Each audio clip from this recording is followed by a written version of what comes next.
Les métiers sont en crise, il y a une perte d'attractivité, un déclin des vocations. Ils n'étaient que 300, car pour beaucoup, il est financièrement de plus en plus difficile de battre le pavé. Qu'ils soient aides-soignants, éducateurs, infirmiers, qu'ils travaillent pour le public ou le privé, aujourd'hui, ils ont tous le sentiment d'avoir la tête sous l'eau. On est en apnée, on a de plus en plus de mesures, de moins en moins de moyens. On fait partie des invisibles, on a été les grands oubliés de la crise sanitaire.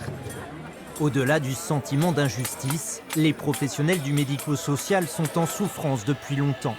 En 30 ans, le pouvoir d'achat des éducateurs, par exemple, a été divisé par 2.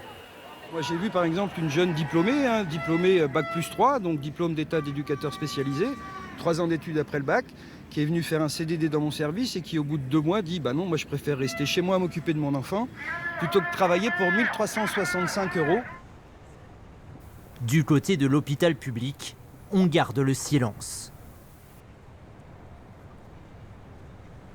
Une minute de silence, chaque vendredi à Rennes comme à Lorient, pour dénoncer un système à bout de souffle. Ici, selon ce médecin, les primes de 183 € issues du Ségur de la santé ont bien été versées aux soignants, mais sur le budget de chaque hôpital, ce qui aggrave encore son déficit. Entre recettes insuffisantes et dépenses croissantes, qu'est-ce qu'il y a? Il y a des lits qui manquent, parfois des lits introuvables, il y a des personnels, des soignants qui sont épuisés, qui se mettent de plus en plus en arrêt de travail, voire qui démissionnent, et une qualité et une sécurité des soins qui baissent année après année. Au bout de la chaîne du système de santé français, c'est le patient qui paye.